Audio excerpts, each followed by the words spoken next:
नमस्कार दोस्तों, light of life trust के यूट्यूब चैनल में आप सभी का हार्दिक स्वागत है। आज हम देखने वाले हैं 10th स्टैंडर्ड मैथमेटिक्स पार्ट 1 में से एक इंपॉर्टेंट बोर्ड की क्वेश्चन पेपर। और उस बोर्ड क्वेश्चन पेपर में से थर्ड जो क्वेश्चन है, थर्ड नंबर का बी जो क्वेश्चन नंबर है, वह आज हम देखने वाले हैं।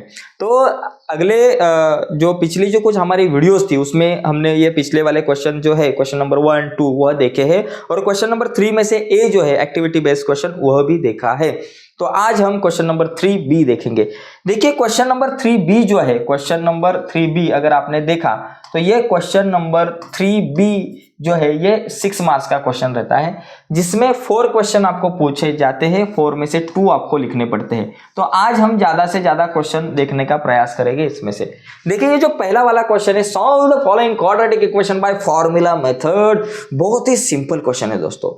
इस क्वेश्चन में आपको आउट ऑफ मार्क्स मिलने चाहिए। ये फॉर्मूला मेथड है, हर साल बोर्ड एग्जाम को आती है, तो इसे ठीक तरह से ध्यान में रखो। देखो सबसे पहले हमें क्या करना है, बी स्क्वायर माइनस 4ac की वैल्यू। देखिए हमारा फॉर्मूला क्या है, m is equal to minus b plus minus इन root b square minus 4ac divided by 2a, ये हमारा फॉर्मूला है।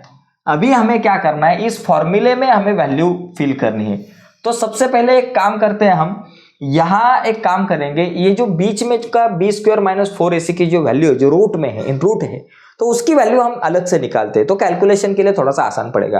तो यहाँ ये वैल्यू निकालने के लिए सबसे पहले ABC की वैल्यू निकालनी पड़ेगी। तो यहाँ लिखेंगे compare given equation with ax square plus bx plus c। मैं डायरेक्ट ज्यादा लिखता नहीं बिकॉज जगह कम है, तो आपको लिखना है कि compare given equation with ax square plus bx plus c।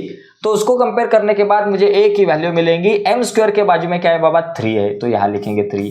m के बाजू में क्या है, कुछ नहीं, तो जिसका कोई नहीं होता उसका एक होता है, तो कुछ नहीं मतलब हम एक लिखेंगे, 1 लिखेंगे, b इज इक्वल टू 1। लेकिन m से पहले निगेटिव है तो -1, और c की जो वैल्यू है वो -10 है, वो लिखेंगे। तो अभी हम निकालेंगे b square minus 4ac, b का स्क्वायर, b क्या है -1 का स्क्वायर माइनस 4 इंटू a है 3 इंटू c कितना है -10, 1 का स्क्वायर 1 बराबर, 1 का स्क्वायर क्या आ गया 1, माइनस माइनस प्लस, 4 3 जा 12, ओके, और 12 2 जा 120, तो आ गया 120 प्लस 1 121, ओके। तो ये आ गया 121 जो 11 का स्क्वायर है। तो अभी m is equal to minus b की वैल्यू क्या है -1, तो यहाँ लिखेंगे -1 प्लस माइनस रूट में b स्क्वायर माइनस 4ac की वैल्यू 121, यहाँ आई है 121 divided by 2 into a। What is the value of a की वैल्यू है 3, तो यहाँ लिखेंगे 3।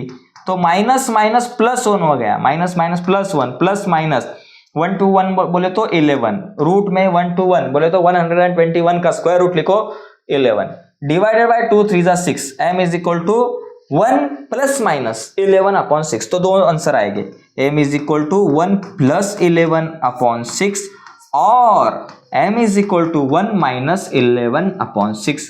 1 प्लस 11 12 अपॉन 6, 12 अपॉन 6 बोले तो 6 2 जा 12, तो m इज इक्वल टू 2, और m is equal to 1 minus 11 minus 10 upon 6 बोले तो m is equal to -5 upon 3। 2 से अगर डिवाइड किया दोनों को तो -5 अपॉन 3 आता है, 2 5 जा और 2 3 जा, ओके। तो m इज इक्वल टू 2 और m is equal to -5 upon 3। इस तरीके से ये जो क्वेश्चन है इसका आंसर हमारे पास आ सकता है। इसका अगर स्क्रीनशॉट लेना है तो आप ले सकते हो। इसके बाद हम देखेंगे अगला सवाल, इंपॉर्टेंट सवाल।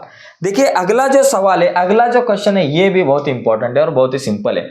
ये क्वेश्चन है क्रैमर्स रूल। तो देखो दोस्तों क्या है कि solve the simultaneous equation using Cramer's rule. तो देखो सबसे पहले 3x minus 4y is equal to 10, equation number 1। उसके बाद 4x plus 3y is equal to 5, equation number 2। ये दो इक्वेशन को मैंने लिखा। अभी लिखने के बाद मुझे क्या करना है, dx और dy की वैल्यू निकालनी है। तो ध्यान में रखो 12 32 13, ये ध्यान में रखो। d की वैल्यू निकालने के लिए 1 2, dx की वैल्यू निकालने के लिए 3 2 और dy की वैल्यू निकालने के लिए 1 3। देखो d की वैल्यू 1 2 बोले तो भाई क्या है, 1 2 1 2 क्या है, ये 1 2 1 2, तो 1 2 1 2 बोले तो क्या है, देखिए ये है 1, ये है 2, ये है 3, 1 2 3 1 2 3। अभी इसमें क्या है 1 2 3 में देखो क्या है 1 2 बोले तो फर्स्ट और सेकंड कॉलम लो। फर्स्ट में क्या है 3 4 और सेकंड में क्या है -4 3। अभी करो कैलकुलेट, ये तो आपको आता है 3 into 3 3 into 3 minus -4 into 4 -4 into 4 3 3 जा 9 माइनस माइनस प्लस 4 4 जा 16 9 प्लस 16 25। ये आ गई डी की वैल्यू। अभी dx डी हो गया। अभी dx के लिए 32 बोले तो 3 और 2 3 में क्या है 10 5 तो यहां लिखेंगे 10 5 और 2 में क्या है -4 और 3 है। अभी करो calculate 10 into 3 minus 4 into 5 -4 into 5 10 3 जा 30 माइनस माइनस प्लस 4 5 जा 20 30 प्लस 20 ये हो गए 50 पूरे 50। आहा dx अभी निकालेंगे dy की वैल्यू। dy क्या d बोले तो 12 dx बोले तो 32 dy बोले तो 13। तेरा क्या हाल होगा कालिया? कुछ नहीं होगा।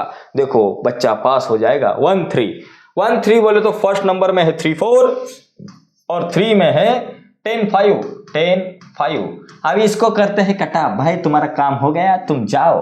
अभी देखो 3 इंटू 5 और माइनस 10 इंटू 4 3 5 जा 15 10 4 जा 40 50 माइनस 14 40 माइनस 25। ओके -25 आ गया ये हमारा वैल्यू। d की वैल्यू आ गई 25 dx इज इक्वल टू 50 और dy इज इक्वल टू -25। अभी मुझे x और y की वैल्यू निकालनी है तो यहां लिखूंगा by Cramer's rule. Cramer's rule के मुताबिक x की वैल्यू निकालने का फॉर्मूला है dx अपॉन डी, y की वैल्यू निकालने का फॉर्मूला है dy अपॉन डी। तो अभी देखो dx अपॉन डी dx क्या है भाई? किधर गया? 50 अपॉन डी 25। dx है 50 d है 25 2 जा 50 तो x की वैल्यू आ गई 2। अभी y की वैल्यू निकालने के लिए dy अपॉन डी की वैल्यू -25 और अपॉन d की वैल्यू कितनी है 25। तो क्या आ गया 25 1 जा 25 तो -1। तो इस तरीके से इस क्वेश्चन का आंसर हम सॉल्व कर सकते हैं। देखिए ये हो गया क्वेश्चन नंबर 2। अभी देखो अगला जो क्वेश्चन है वह हम अगले वीडियो में देखेंगे। हर एक वीडियो 10 मिनट्स की होगी लेकिन बहुत ही दमदार होगी, बहुत ही इंपॉर्टेंट होगी। तो आज के वीडियो में हम यही रुकते हैं। तो देखो दोस्तों, अगर वीडियो पसंद आई होगी तो वीडियो को लाइक कीजिए। नए हो गए अपने यूट्यूब चैनल पे और अब तक हमारा यूट्यूब चैनल आपने सब्सक्राइब नहीं किया होगा तो प्लीज अभी हमारा चैनल सब्सक्राइब कीजिए और उसके बाजू में एक बेल का बटन है उससे भी दबाइए ताकि हमने अपलोड की हुई हर एक नई वीडियो की नोटिफिकेशन सबसे पहले आप तक पहुंचेगी। आज के वीडियो में यही रुकते हैं। धन्यवाद।